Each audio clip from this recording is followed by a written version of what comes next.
Well, hi there. This is Phil Simborg with another edition of Positions from the Chicago Chouette. We have a Chouette every Saturday and every now and then during the week as well. We used to have one 8 days a week, and I meant 8 days a week, every day plus just about every night, all night long. But the fish swam away, and we're down to just every now and then. But the Saturday Chouette's always fun. We have lots of bets, take lots of pictures, and I share some of these positions with my friends and the backgammon community as a whole. So here we go. You can treat this as a quiz and see how you would do yourself on some of these positions. So let's start with position number one. This is a cube action problem. Red obviously was playing a little bit on the safe side here while blue was making points, and looks like blue rolled a double five a couple times and got a little stacked, but now blue's on roll and it's cube action. What would you do here? If you were blue, would you double? If you were red, would you take or pass? You can pause the video. By the way, if you're looking at this video on Facebook and it's really small, there's a little box in the lower right-hand corner you can click on and turn it into a full screen video. If you're watching it on YouTube, I think it's the same thing. You got a little box in the lower right-hand corner. So you can pause it also, take your time, think about cube action. Then I'll tell you what happened, tell you what I think, and we'll show you what's right. I'm using extreme gammon here, which is the definitive answer for just about everything in backgammon these days.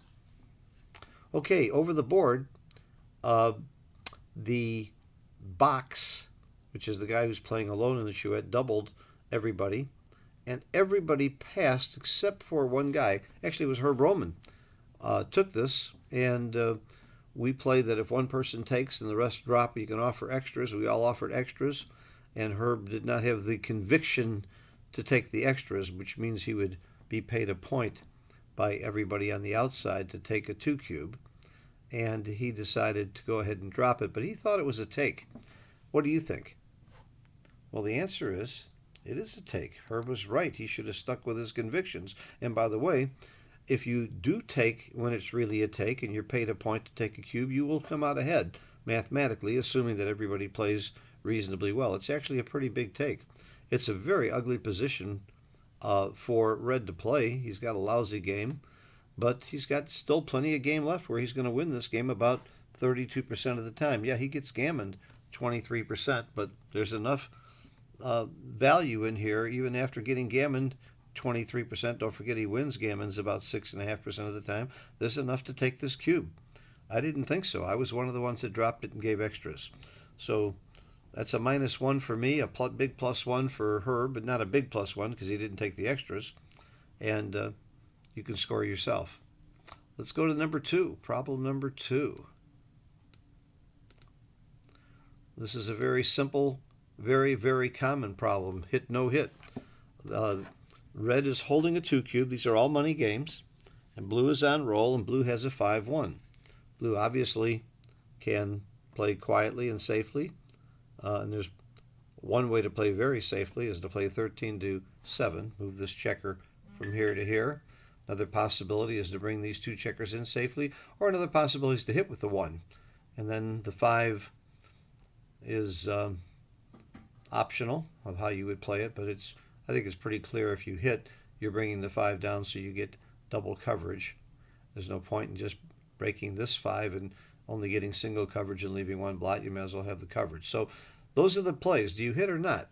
Now, to give you a little help here, the extreme gammon does give you the pip count. Before the roll, blue is winning by 5 pips. If he doesn't hit, he's up by 11 pips, but red is on roll, and red is holding the cube. What do you think? Would you hit or not? These are hard. These are not automatic plays. These are not easy.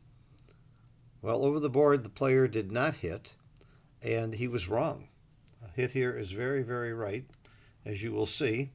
Not hitting is about a 10% error. Now, these are done in 3-ply. You can see 3 little lines here. I'm going to take it to a higher court by highlighting it and going to ++. And at ++, you're going to see didn't change very much. It's still about a 0.108 error, or about 10% error not to hit. Which begs the question, when would you not hit? Well, first of all, Here's something interesting. Let's put the cube on blue side and see the same situation, and you would not hit with the cube on blue side. This is something that I teach at length uh, very carefully to my students. The cube VIG is very, very big in a racing game. It's worth about 1/6 of the value, or about 18%, because he gets to get an efficient recube in a race. In a hitting game, the recube is not very efficient, and that's one reason. Now, what do I mean by that? Let's pretend that if you make this play, and because blue is holding the cube and wins about 60%, he's really winning about 66% because he's holding the cube and can recube at a very efficient time. But if the cube was over here and you did not hit and you raced, now in this case, red is holding the cube and he's winning about 40% of the time. That's cubeless. That's if you played it to the end without any use of the cube. But because he has value in holding the cube in a race, he's got about another 6.5 or 7% winning chances, which brings him up to about 47% because he's holding the cube. But he doesn't have that much cube VIG in a hitting situation. Why? Because when he hits back, he's got the game pretty much won. So that's one of the things that's important to look at. Where's the cube? And the cube favors the player playing a racing game. Now, here's another thing to look at. It's the pip count, how much you're up. There, you could make this so that it would not be a hit. Let's give red a worse race, or give blue a better race. Let's just give red a worse race. Let's put him back a few more pips.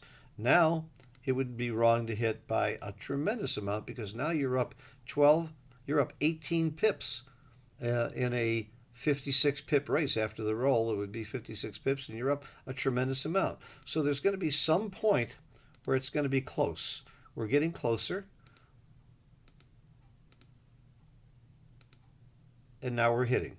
There's the original position. So let's go back 1 pip. And now it's gone from a 10% error to a 4% error. Go back 1 more pip.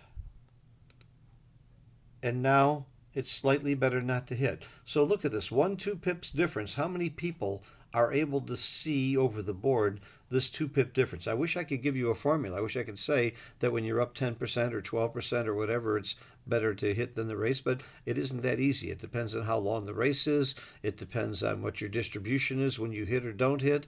It depends on his odds of racing and where his checkers are, wastage. There's all kinds of factors involved. You really just have to play with this. Again, if somebody has a really firm formula, I don't know what it is. Another thing is that you're going to hit more often when there's only 11 ways to get hit back. If you have the open 1 point and now there's 13 ways to get hit back, you would hit a little bit less often. However, we just cost blue 2 pips. You don't hit because of the many ways to get hit, because now he's got 13 ways to hit and you have the open ace point, and even if he doesn't hit you by coming in with the ace point, he's going to get more shots from there as well. So that's going to be another factor to look at. Now, make red more up in the race, and you're going to hit even with the open ace point. Let's take a look. Big time right to hit. So you really have to play with these. These aren't that easy. So don't feel bad if you got it wrong. Okay, let's go to the next one, number 3. This is blue on roll cube action. If you were blue, and remember blue's on the bar here, would you double? And if you're red, would you take or pass?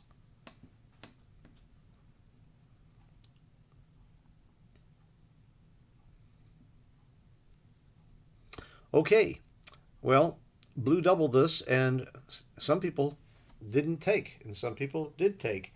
The interesting thing is, it's not even a double. And one of the reasons it's scary is blue can come in and hit. And this is why it's important to be able to count properly.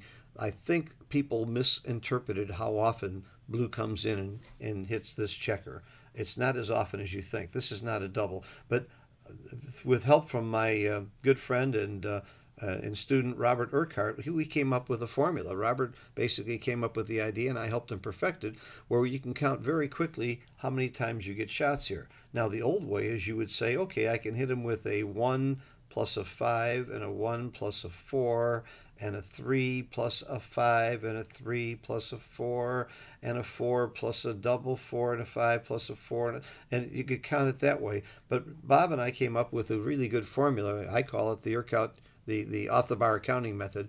There are 1, 2, 3, 4 places to come in. There are two numbers that hit. 4 times 2 is 8. Doubled is 16. There are 16 ways to hit this checker if there were no duplications between coming numbers and hitting numbers, and there are, because you can hit with the double 4 and you hit with the double 5.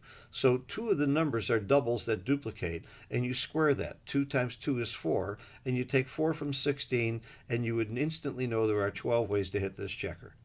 And you can check it using dice distribution, but trust me, if you go through all the numbers, you'll find there are 12 ways to hit this checker. And again, I've got this method is a pretty fast method of doing it. Let me show you something else. Let's say we got even more complicated than that. Let's give Red a blot right here. So now you have 1, 2, 3, 4 ways to come in, and you can hit with 5s, 4s, and 2s. You have 3 ways to hit.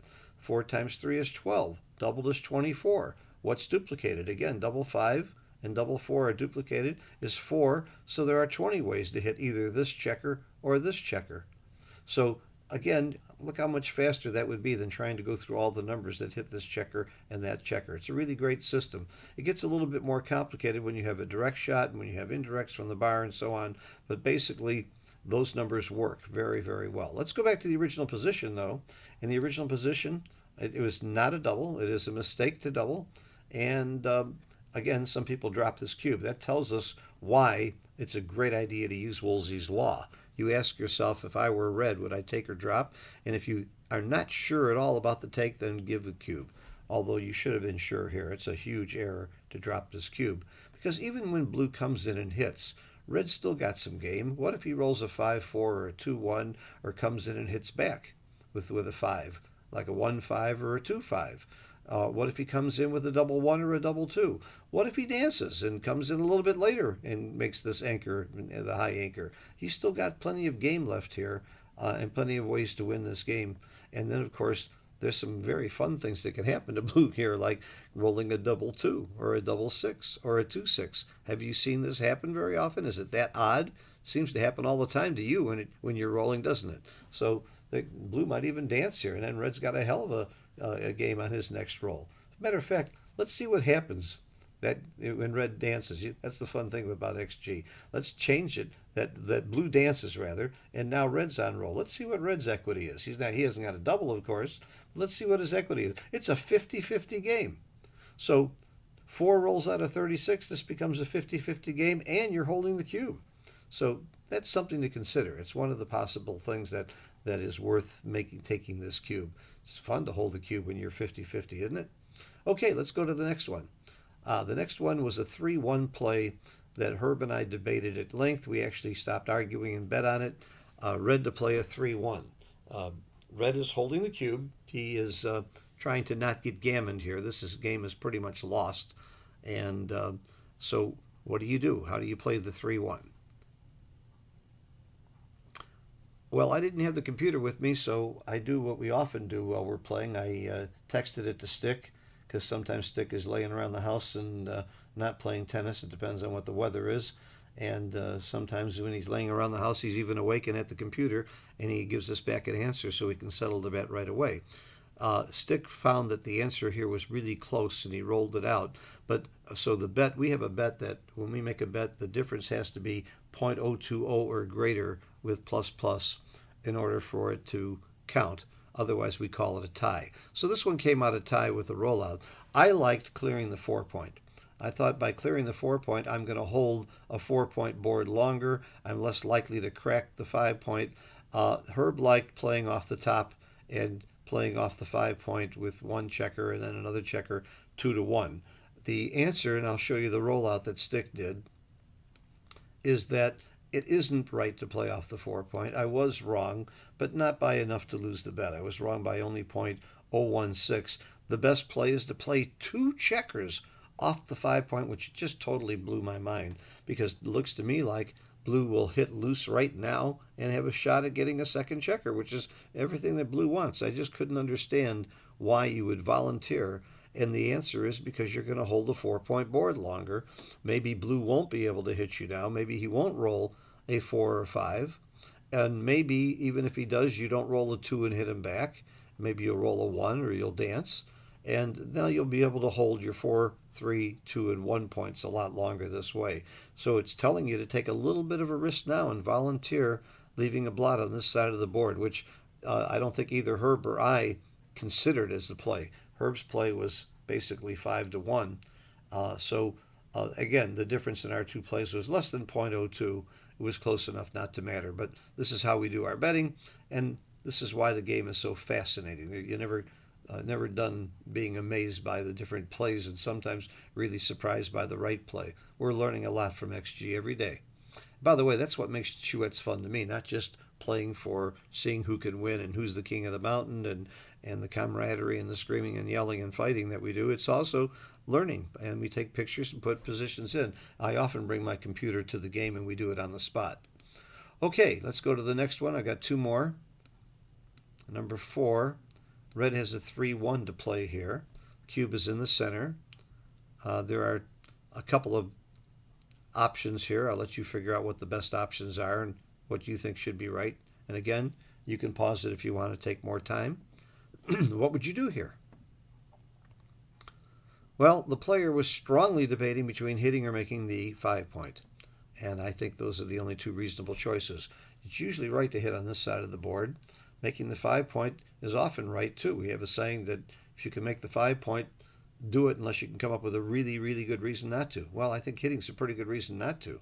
The other problem with making the 5-point is you're leaving him an immediate 6 shot. However, he does have a blot in his inner board. You do have an anchor here, so maybe leaving that shot isn't so bad. And long term, we know how valuable the 5-point is. Now, if you hit, you're leaving lots and lots of shots, but you are giving him a third checker back.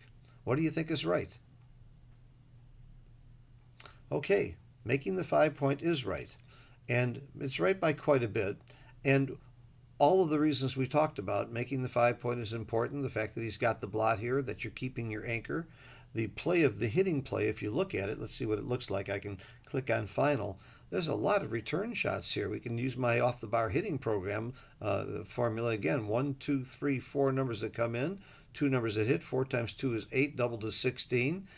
Double 3 isn't duplicated. Double 5 is duplicated, though. So double 5 hits, so that's 1 times 1 is 1. There's 15 ways to come in and hit back. Now, if you get, that's almost half the time. 18 is half the time. It's a lot of ways to come in and hit back. Have I missed anything? I don't think so. I think I've got 15 as the right number using my method. Now, there aren't too many numbers that come in and hit and cover because he has to cover with a 4. So I don't know how you do that. So there is going to be that shot coming back. But look at this structure. You've got a beautiful structure here, especially if he doesn't roll a 6 or a 7 and hits this checker. You've got a very, very strong game here. Well, this begs the question, what if he didn't have this blot in the inner board? What if that was covered? Now can you afford to leave this shot? Now are you hitting? Very good question. It's even more right to make this point. It's even more important to keep your anchor because you need this anchor desperately. As a matter of fact, the second best play isn't even hitting anymore. The second best play is playing a relatively safe play of 13-9 and coming down. So you can see the effect of you don't want to get into a big hitting battle and leave lots of shots when he's got 4 inner board points and you've got 2. But when he's got 3 inner board points, it's a little closer. It's a little bit more like it. Well, that again begs the question, what if he had a really lousy inner board? Again, the 5-point is king. Find a really, really good reason not to make the 5-point or just keep making that 5-point. So when would you hit this instead of making the 5-point? Where is the point at which you would want to do that? It's hard to come up with that scenario. Let's give him a really bad board where you're not worried about getting hit back. Would that change things? Looks like you'd probably still make the 5-point. Nope, now you hit. Okay, that swung it. I might have made a 3% error. Let's see, let's plus it again. But now we've swung it to where you're not worried about leaving lots of blots because his board is so terrible. So you have to go to pretty extreme levels, lengths here, to be right to play a looser game and give up your anchor and start hitting instead of making the 5-point. And so this is what would swing it. So again, we went back to even just one more point, and it's going to be right to make the 5 point again by quite a bit. Pretty good lesson here. Okay, last one, number 5. And this again is a cube action problem. This is red on roll cube action. If you're red, would you double? If you're blue, would you take or pass?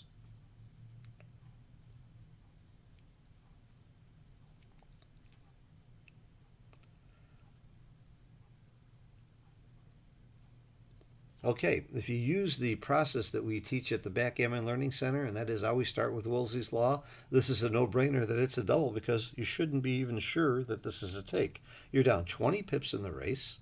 You got one checker back that looks like it's getting ready to be attacked.